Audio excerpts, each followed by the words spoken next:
ओम शांति। आज 15 अक्टूबर 2024 की साकार मधुर महावाक्य है।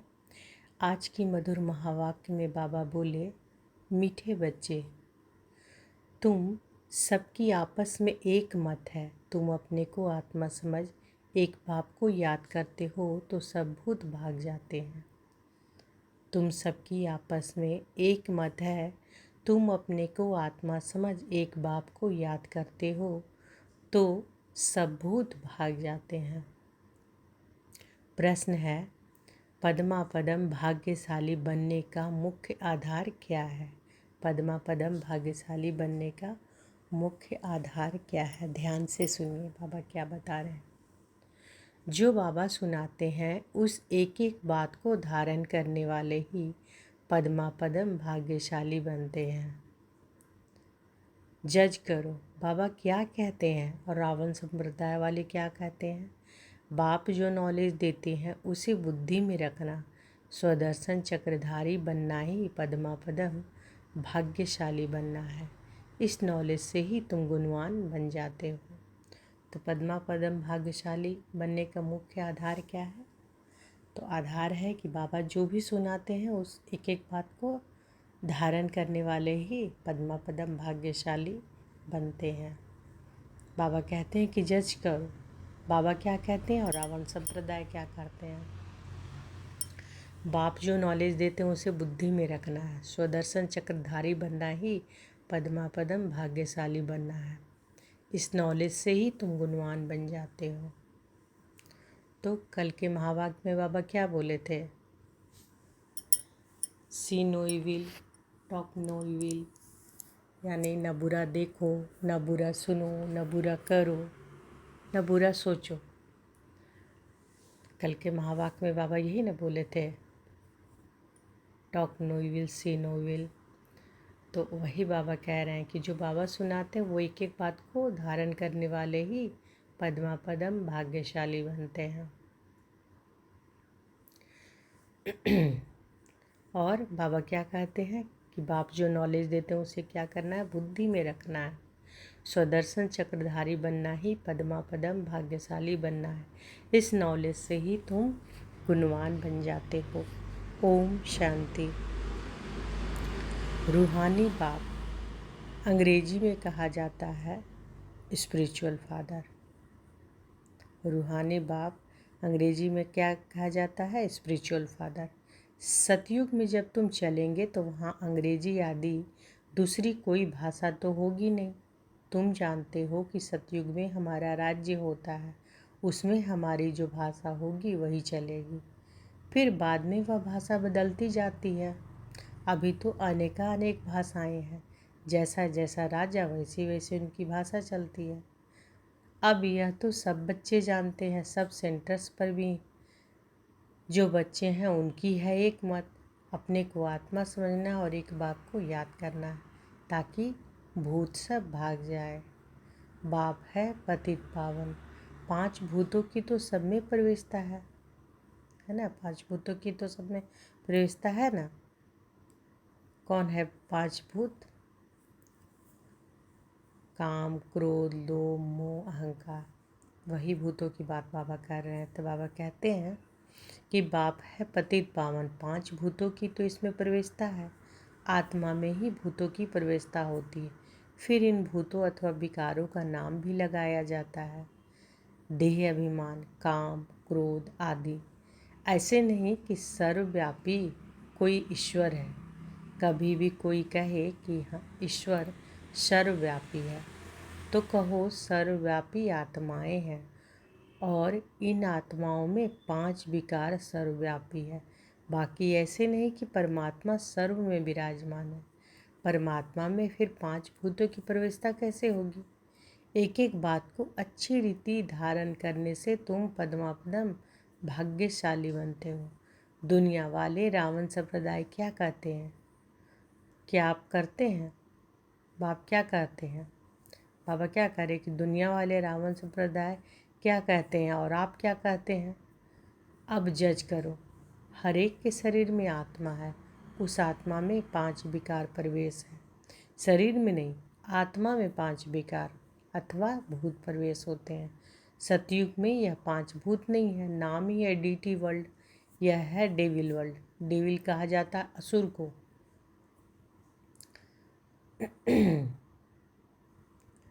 कितना दिन और रात का फर्क है। अभी तुम चेंज होते हो। वहाँ तुम्हारे में कोई भी विकार, कोई अवगुण नहीं रहता। तुम्हारे में संपूर्ण गुण होते हैं। तुम 16 कला संपूर्ण बनते हो। पहले थे फिर नीचे उतरते हो। इस चक्र का अभी मालूम पड़ा है। 84 का चक्र कैसे फिरता है। हर आत्मा को स्व का दर्शन होता है, अर्थात इस चक्र का नॉलेज हुआ है। उठते बैठते चलते तुमको यह नॉलेज बुद्धि में रखना है। बाप नॉलेज पढ़ाते हैं। यह रूहानी नॉलेज बाप भारत में ही आकर देते हैं। कहते हैं ना कि हमारा भारत, वास्तव में हिंदुस्तान कहना तो रॉन्ग है। तुम जानते हो कि भारत जब स्वर्ग था तो सिर्फ हमारा ही राज्य था और कोई धर्म नहीं था। न्यू वर्ल्ड थी। नई दिल्ली कहते हैं ना। दिल्ली का नाम असली दिल्ली नहीं था, परिस्तान कहते थे। अभी तो नई दिल्ली और पुरानी दिल्ली कहते हैं। फिर न पुरानी न नई दिल्ली होगी, परिस्तान कहा जाएगा। दिल्ली को कैपिटल कहते हैं। इन लक्ष्मी नारायण का राज्य होगा और कुछ भी नहीं होगा, हमारा ही राज्य होगा। अभी तो राज्य नहीं है, इसलिए सिर्फ कहते हैं कि हमारा भारत देश है। राजाएं तो हैं नहीं। तुम बच्चों की बुद्धि में सारा ज्ञान चक्र लगाता है। बरोबर पहले पहले इस विश्व में देवी देवताओं का राज्य था और कोई राज्य नहीं था। जमुना का किनारा था, उसको परिस्तान कहा जाता था। देवताओं की कैपिटल दिल्ली ही रही थी। तो सभी को कशिश होती है, सबसे बड़ी भी है, एकदम बीच है, सेंटर है। मीठे मीठे बच्चे जानते हैं पाप तो जरूर हुए हैं, पाप आत्मा बन गए हैं। सतयुग में होते हैं पुण्य आत्माएं। बाप ही आकर पावन बनाते हैं, जिसकी तुम शिव जयंती भी मनाते हो। अब जयंती अक्षर तो सबसे लगता है, इसलिए इसको फिर शिवरात्रि कहते हैं। रात्रि का अर्थ तो तुम्हारे सिवाय और कोई समझ ना सके। अच्छे अच्छे विद्वान आदि कोई भी नहीं जानते कि शिवरात्रि क्या है, तो मनावे क्या। बाप ने समझाया है कि रात्रि का अर्थ क्या है। यह जो 5000 का चक्र है, उसमें सुख और दुख का खेल है। सुख को कहा जाता है दिन और दुख को कहा जाता है रात। तो दिन और रात के बीच में आता है संगम। आधा कल्प है सोजरा, आधा कल्प है अंधियारा। भक्ति में तो बहुत टिक टिक चलती है। यहाँ है सेकंड की बात, बिल्कुल इजी है, सहज योग है। तुमको पहले जाना है मुक्ति धाम, फिर तुम जीवन मुक्ति और जीवन बंध में कितना समय रहे हो यह तो तुम बच्चों को याद है, फिर भी घड़ी घड़ी भूल जाते हो। बाप समझाते हैं कि योग अक्षर है ठीक, परंतु उन्हों का है जिस्मानी योग। यह है आत्माओं का परमात्मा के साथ योग। सन्यासी लोग अनेक प्रकार के हठ योग आदि सिखाते हैं, तो मनुष्य मूंझते हैं। तुम बच्चों का बाप भी तो टीचर भी है। कल भी बाबा बोले थे, कल के मधुर वाक्य में बोले थे ना कि बाबा बाप भी हैं, टीचर भी हैं, सदगुरु भी हैं। तो बाबा कहते हैं कि तुम बच्चों का बाप भी है तो टीचर भी है, तो उनसे योग लगाना पड़े ना। टीचर से पढ़ना होता है। बच्चा जन्म लेता है तो पहले बाप से योग होता है, फिर 5 वर्ष के बाद टीचर से योग लगाना पड़ता है, फिर वानप्रस्थ अवस्था में गुरु से योग लगाना पड़ता है। 3 मुख याद रहते हैं, वह तो अलग अलग होते हैं।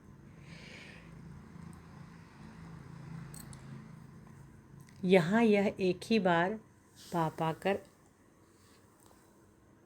बाप भी बनते हैं, टीचर भी बनते हैं। वंडरफुल है ना। ऐसे बाप को तो ज़रूर याद करना चाहिए। जन्म जन्मांतर 3 को अलग अलग याद करते आए हो। सतयुग में भी बाप से योग होता है, फिर टीचर से होता है। पढ़ने तो आते हैं ना, बाकी गुरु की वहाँ दरकार नहीं रहती, क्योंकि सब सदगति में है। यह सब बातें याद करने में क्या तकलीफ़ है। बाबा कहते हैं यह सब बातें याद करने में क्या तकलीफ़ है, बिल्कुल सहज है। इनको कहा जाता है सहज योग, परंतु यह है अनकॉमन। बाप कहती हैं कि मैं टेम्परेरी लोन लेता हूँ, सो भी कितना थोड़ा समय लेता हूँ। 60 वर्ष में वानप्रस्थ अवस्था होती है। कहते हैं 60 लागी लाठ। इस समय सबको लाठी लगी हुई है। सब वानप्रस्थ निर्वाण धाम में जाएंगे। वह है स्वीट होम, स्वीटेस्ट होम। उनके लिए ही कितनी अथाह भक्ति है। अभी चक्र फिर कर आए हो। मनुष्यों को यह कुछ भी पता नहीं है। ऐसे गपोड़ा लगा दिया है कि लाखों वर्ष का चक्र है।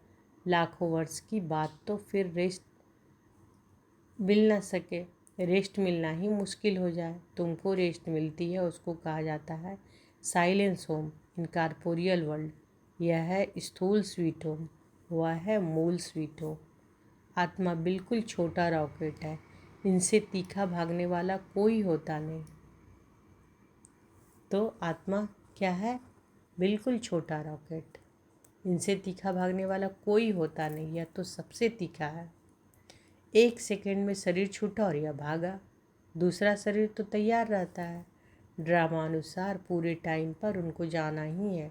ड्रामा कितना एक्यूरेट है, इनमें कोई इनएक्यूरेसी है नहीं, यह तो तुम जानते हो। बाप भी ड्रामा अनुसार बिल्कुल एक्यूरेट टाइम पर आते हैं। 1 सेकंड का भी फर्क नहीं पड़ सकता। मालूम कैसे पड़ता है कि इनमें बाप भगवान हैं? जब नॉलेज देते हैं, बच्चों को बैठ समझाते हैं। शिवरात्रि भी मनाते हैं ना। मैं शिव कब कैसे आता हूँ वह तुमको तो पता नहीं। शिवरात्रि कृष्ण रात्रि मनाते हैं, राम ही नहीं मनाते, क्योंकि फ़र्क पड़ गया है ना। तो बाबा क्या कह रहे हैं कि मैं शिव कब कैसे आता हूँ वह तुमको तो पता नहीं है। शिवरात्रि कृष्ण रात्रि मनाते हैं, राम की नहीं मनाते हैं, क्योंकि फ़र्क पड़ गया ना। शिवरात्रि के साथ श्री कृष्ण की भी रात्रि मना लेते हैं, परंतु जानते कुछ भी नहीं। यहाँ है ही आसुरी रावण राज। यह समझने की बातें हैं। यह तो है बाबा। बूढ़े को बाबा कहेंगे, छोटे बच्चे को बाबा थोड़े ही कहेंगे। कोई कोई लव से भी बच्चे को बाबा कह देते हैं। तो उन्होंने भी श्री कृष्ण को लव से कह दिया। बाबा तो तब कहा जाता है जब बड़े हो, तो फिर बच्चे पैदा करते हो। श्री कृष्ण खुद ही प्रिंस है, उनको बच्चे कहाँ से आए? बाप कहते हैं कि मैं बुजुर्ग के तन में आता हूँ, शास्त्रों में भी, परंतु शास्त्रों की सब बातें एक्यूरेट नहीं होती। कोई बात ठीक है। ब्रह्मा की आयु माना प्रजापिता ब्रह्मा की आयु कहेंगे, वह तो जरूर इस समय होगा। ब्रह्मा की आयु मृत्यु लोक में खत्म हो गई। यह कोई अमर लोक नहीं है। इनको कहा जाता है पुरुषोत्तम संगम युग। यह सिवाय तुम बच्चों के और कोई के बुद्धि में नहीं हो सकता। अब बाप बैठ बताते हैं, मीठे मीठे बच्चों, तुम अपने जन्मों को नहीं जानते हो। हम बतलाते हैं कि तुम 84 जन्म लेते हो कैसे। तो भी तुमको पता पड़ गया। हर एक युग की आयु 1250 वर्ष है और इतने इतने जन्म लिए। 84 जन्मों का हिसाब है ना। 84 लाख का तो हिसाब हो न सके। इनको कहा जाता है 84 का चक्र। 84 लाख की तो बात ही याद ना आए। यहाँ कितने अपरमपार दुख हैं। कैसे दुख देने वाले बच्चे पैदा होते रहते हैं। इनको कहा जाता है घोर नर्क। बिल्कुल छीछी दुनिया है। तुम बच्चे जानते हो कि अभी हम नई दुनिया में जाने के लिए तैयारी कर रहे हैं। पाप कट जाए तो हम पुण्य आत्मा बन जाए। अभी कोई पाप नहीं करना है। 1-2 पर काम कटारी चलाना, यह आदि मध्य अंत तक दुख देना है। अभी यह रावण राज्य पूरा होता है। अभी है कलयुग का अंत। यह है महामारी लड़ाई है। यह महाभारी लड़ाई है अंतिम। फिर कोई लड़ाई आदि होगी ही नहीं। वहाँ कोई भी यज्ञ रचे नहीं जाते। जब यज्ञ रचते हैं तो उसमें हवन करते हैं। बाप ने भी यह जो रुद्र यज्ञ रचा है, इसमें बच्चे अपनी पुरानी सामग्री सब स्वाहा कर देते हैं। अब बाप ने समझाया है कि यह है रुद्र ज्ञान यज्ञ। रुद्र शिव को कहा जाता है। रुद्रमाला कहते हैं ना, निर्वृत्ति मार्ग वालों को प्रवृत्ति मार्ग की रस्म रिवाज को कुछ भी पता नहीं है। वह तो घर बार छोड़ जंगल में चले जाते हैं। नाम ही पड़ा है सन्यास। किसका सन्यास? घर बार का। खाली हाथ निकलते हैं। पहले तो गुरु लोग बहुत परीक्षा लेते हैं, काम कराते हैं। पहले भिक्षा में सिर्फ आटा लेते थे, रसोई नहीं लेते थे। उन्हों को जंगल में ही रहना है। वहाँ कंद फूल फल मिलते हैं। कंद फूल फल मिलते हैं, यह भी गायन है। जब सतो प्रधान सन्यासी होते हैं तब यह खाते हैं। अभी तो बात मत पूछो क्या क्या करते हैं, रहते हैं। इसका नाम ही है विशेष वर्ल्ड। वह है वॉइसलेस वर्ल्ड। तो अपने को विशेष समझना चाहिए ना। बाप कहते हैं कि सतयुग कहा जाता है शिवालय, वॉइसलेस वर्ल्ड। यहाँ तो सब हैं पतित मनुष्य, इसलिए देवी देवता के बदले नाम ही हिंदू रख दिया। बाप तो सब बातें समझाते रहते हैं कि तुम असूल में हो बेहद बाप के बच्चे। वह तो तुम्हें 21 जन्मों का वर्षा देते हैं। तो बाप मीठे मीठे बच्चों को समझाते हैं, जन्म जन्मांतर के पाप तुम्हारे सिर पर है। पापों से मुक्त होने के लिए ही तुम बुलाते हो। साधु संत आदि सब पुकारते हैं, हे पतित पावन। अर्थ कुछ नहीं समझते, इसे ही गाते रहते हैं, ताली बजाते रहते हैं। उनसे कोई पूछे कि परमात्मा से योग कैसे लगाए, उनसे कैसे मिले, तो कह देंगे कि वह तो सर्वव्यापी है। क्या यही रास्ता बताते हैं? कह देते हैं कि वेद शास्त्र पढ़ने से भगवान मिलेगा।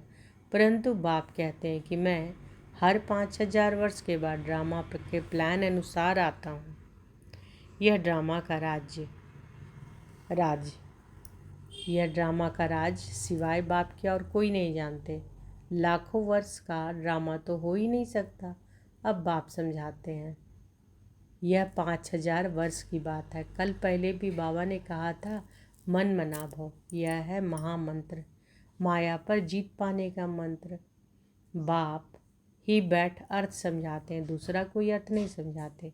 गाया भी जाता है ना, सर्व का सदगति दाता एक। कोई मनुष्य तो हो नहीं सकता। देवताओं की भी बात नहीं है। वहाँ तो सुख ही सुख है। वहाँ कोई भक्ति नहीं करते। भक्ति की जाती है भगवान से मिलने के लिए। सतयुग में भक्ति होती नहीं, क्योंकि 21 जन्मों का वर्षा मिला हुआ है। तब गाया भी जाता है, दुख में सिमरन कहा जाता है ना, गाया जाता है दुख में सिमरन। यहाँ तो अथाह दुख है। दुख में सिमरन सब करे, सुख में करे न कोई, है ना गाना। तो बाबा कहते हैं यहाँ तो अथाह दुख है। घड़ी घड़ी कहते हैं भगवान रहम करो। यह कलयुगी दुखी दुनिया सदैव नहीं रहती। सतयुग त्रेता पास्ट हो गए हैं, फिर होंगे। लाखों वर्ष की तो बात भी याद नहीं रह सकती। अब बाप तो सारी नॉलेज देते हैं, अपना परिचय भी देते हैं और रचना के आदि मध्य अंत का राज भी समझाते हैं। 5000 वर्ष की बात है। तुम बच्चों को ध्यान में आ गया है। अभी तो पराये राज्य में हो। तुमको अपना राज्य था, यहाँ तो लड़ाई से अपना राज्य लेते हैं, हथियारों से मारा मारी से अपना राज्य लेते हैं। तुम बच्चे तो योग बल से अपना राज्य स्थापन कर रहे हो। तो हम बच्चे कैसे राज्य स्थापन कर रहे हैं? योग बल से। तुम्हें सतो प्रधान दुनिया चाहिए। पुरानी दुनिया खत्म हो, नई दुनिया बनती है। इसको कहा जाता है कलयुग। पुरानी दुनिया सतयुग है, नई दुनिया यह भी किसी को पता नहीं है। सन्यासी कह देते हैं कि यह आपकी कल्पना है। यहाँ ये सतयुग है, यहाँ ही कलयुग है। अब बाप बैठ समझाते हैं। एक भी ऐसा नहीं कि जो बाप को जानते हो। अगर कोई जानता होता तो परिचय देता। सतयुग त्रेता क्या चीज़ है, किसी को समझ में थोड़ी ही आता है। तुम बच्चों को बाप अच्छी रीति समझाते रहते हैं। बाप ही सब कुछ जानते हैं। जानी जाननहार अर्थात नॉलेजफुल है। मनुष्य सृष्टि का बीज रूप है, ज्ञान का सागर, सुख का सागर है। उनसे ही हमको वर्षा मिलना है। बाप नॉलेज में आप समान बनाते हैं। तो बाबा क्या है? जानी जाननहार, सब कुछ जानते हैं अर्थात नॉलेजफुल है। मनुष्य सृष्टि का क्या है? बीज रूप है, ज्ञान का सागर है, सुख का सागर है। उनसे ही हमको वर्षा मिलना है। बाप नॉलेज में आप समान बनाते हैं। अच्छा, मीठे मीठे सिकिलधे बच्चों प्रति माता पिता बाप दादा का याद प्यार और गुड मॉर्निंग। रूहानी बाप की रूहानी बच्चों को नमस्ते। हम सब रूहानी बच्चों की रूहानी माता पिता बाप दादा को याद प्यार गुड मॉर्निंग और नमस्ते नमस्ते नमस्ते। शुक्रिया बाबा, शुक्रिया। धारणा के लिए मुख्य सार पहला है, यह पापों से मुक्त होने का समय, इसलिए अभी कोई पाप नहीं करना है। पुरानी सब सामग्री इस रुद्र यज्ञ में स्वाहा करनी है। दूसरा, अभी वानप्रस्थ अवस्था, इसलिए बाप टीचर के साथ साथ सतगुरु को भी याद करना है। स्वीट होम में जाने के लिए आत्मा को सतो प्रधान पावन बनाना है। तो अभी वानप्रस्थ अवस्था, इसलिए बाप टीचर के साथ साथ किसको याद करना है? सतगुरु को भी याद करना है। स्वीट होम में जाने के लिए आत्मा को सत्व प्रधान पावन बनना है। बाबा जी वरदान दिए हैं, तो अनुभव करें बाबा का वरद हस्त हमारे सिर पर है। और बाबा ने वरदान दिया, अपनी सूक्ष्म कमजोरियों को चिंतन करके परिवर्तन करने वाले शुभ चिंतक भव। शुभ चिंतक भव बाबा वरदान दिए हैं। तो कैसे? अपनी सूक्ष्म कमजोरियों को चिंतन कर परिवर्तन करने वाले शुभ चिंतक भव। सिर्फ ज्ञान की पॉइंट्स रिपीट करना, सुनना व सुनाना ही स्वचिंतन नहीं है, लेकिन स्वचिंतन अर्थात अपनी सूक्ष्म कमजोरियों को, अपनी छोटी छोटी गलतियों को चिंतन करके मिटाना, परिवर्तन करना, यही है स्वचिंतक बनना।